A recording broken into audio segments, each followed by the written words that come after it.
There you go, Kenny. I know how much you enjoy that. We're going to have a hell of a good show today. I know I'll have fun. I don't know about the listeners. So here's the menu for the day for everybody. I'm just the Huckleberry who's crazy enough to open with the Pistons. We'll get to Michigan at 3, and I think I know who State's hiring at 4. So that's going to be your show today, and away we go. And the Lions will return to the main stage tomorrow. But I have to address this because it's becoming a story. Last night, the Detroit Pistons lost their 12th straight game. Now, you can go your lifetime as an NBA fan, never seeing your team lose 12 games. The Pistons have done it 3 times since last February. 3 times. The Detroit Pistons, since the beginning of the 2019 season, are 82-235. 82 wins, 235 losses. And that is not only the worst mark in the NBA, it's the worst mark by 20 games. 20. But you know what's really worse about all of this? Last night was a realization for me. It's something I've always talked about in spots, but watching last night, because I did. I don't think it's fair to shred their ass if I'm not going to watch the games. But last night, the Nuggets, Jokic gets tossed early. I don't think he had any designs on being in Detroit. He looked like when he got informed the parade was going to keep him here. I have to go home. He got tossed early. Malone gets tossed early. No coach, and the greatest player in the world out. Pistons still lose. And I want to tell you something. You can think this is radio hyperbole. If they had a real owner, somebody'd be without a job today. And you go, whoa, wait a second. Let me explain to you something. Let me go top down at what a clown show the Pistons are. And clown is the word I use because really it's just this incestual Nepo baby routine. I mean, look at the people that run this team. You think Tom Gores is a respected owner? Get the hell out of here. All right? Is Tom Gores even alive? He may as well be the mystery owner in Florida from Slapshot. Clown. Arn Tellem. What? Arn Tellem was an agent. What the hell? Why does Arn Tellem get a say? Even worse, how about Eric Tellem? Yeah, that's your director of player personnel. That was your pro player scout director. Arn's kid. Nepo baby much? Then you go to Troy Weaver. Guy can't complete a sentence. What the hell's Troy Weaver done? Troy Weaver has created, along with the help of Eric Tellem, Troy Weaver has created the most senseless, random, ill-equipped, doesn't fit in any era, but sure as F doesn't fit in this one roster in basketball.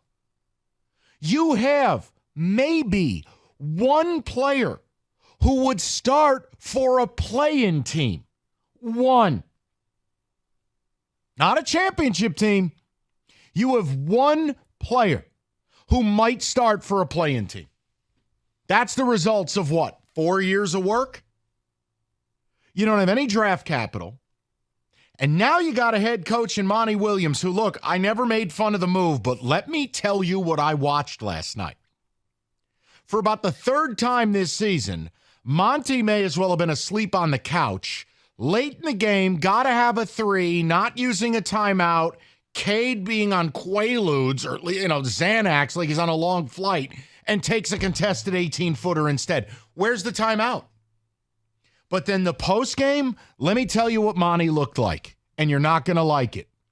This is my opinion, not some official report, okay? Monty looked like a guy who went, you know what? I didn't need the money this bad. I really regret being here. That postgame, he looked absolutely broken.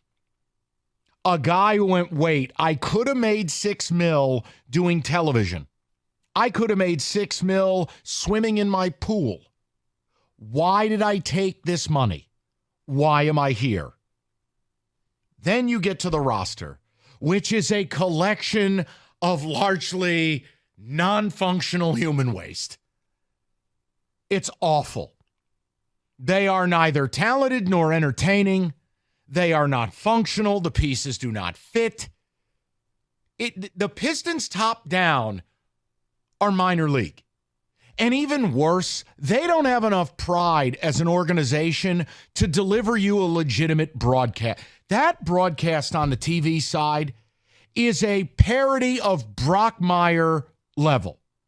On Sunday, we got Johnny Goodtime screaming about Bobby Umbubu or whatever his name is. No one cares. You're down 40, bruh. And then yesterday, George and B. Arthur, his partner, are calling it like it's Game 7 of the Eastern Conference Finals. Guys, enough. This team blows. You don't need to pretend. Top to bottom. You know, I make fun of the Tigers a lot. And while Bally wouldn't do anything, the Tigers went and got Benetti. They paid the freight. See, this is where this organization, top down, is second rate, low rung. It's not the NBA. This team is 2-13, and if they don't beat the Wizards in a couple nights, they may not win a game to New Year's. Don't believe me? Pull up the schedule. Pull it up.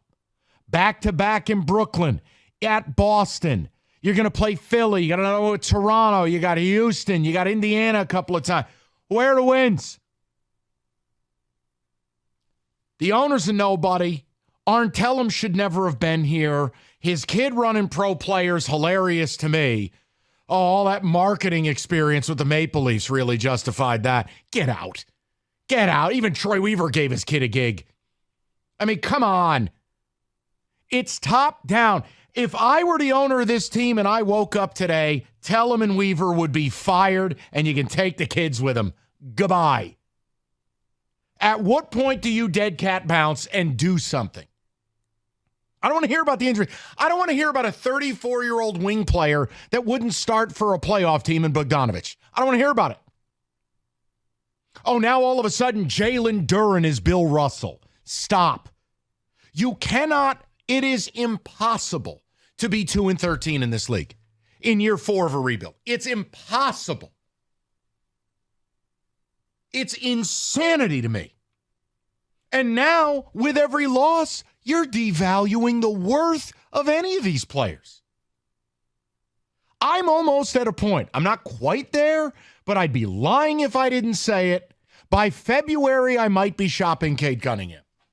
Why, you say? Because I will tell you this. If I were Cade's representatives, I would lay down in his driveway and make him run me over before I ever signed to play here. Ever. I'd be the first player in league history to turn down a rookie extension. You people are blaming the wrong guy. He is out there with no help. None. It's like that commercial we play with Travis Kelce, a new member of the Lowe's team. Cade would be better off having Bob from Tile, Bill from Electrical. Pick 4 people from Lowe's. It's a disgrace. And my question to you as fans is, at what point do you just say, you know what, until or unless there is new ownership, we're done? I would beg Goris to sell. You already made your money. You're not here. You bought it for $300. It's worth at least $1 billion. Can you please cash your chips? I'll have one of your club shirts made for you. I'll send it to you. Get that. Just please leave. Please. Because this has been a clown show from the day this guy and his platinum equity henchman walked in the door. It's an embarrassment. It's embarrassing. It's not the NBA. I say it about the Pelicans all the time. That's not an NBA franchise. That's a soup kitchen. There are certain franchises that are not professional, top down. This is one. And when you look at the organizational structure, luckily one of the cooks in the kitchen left town to help run another team. But I'm done. Troy Weaver's got to be fired. And you could say, what will that do? I don't know. Make me sleep better. Make me feel better. Because the reality is, what has this guy brought here? All offseason, we wanted a move. What did he give us? The dead body of Joe Harris. What help has he brought in for Cade, who, by the way, is extension eligible this summer? What help has he brought in? Who? Don't tell him. I mean, Jaden Ivey, Monty Williams doesn't even like him. Who? I would love to know, because I want you to understand what you're watching that's not the NBA. That is minor league, second rate. And honestly, they are arguably in one of the worst spots in all of professional sports, because guess what? The Lions are good. The Red Wings are at least interesting and on the up. I think there's a lot of optimism with the Tigers. And then there's you.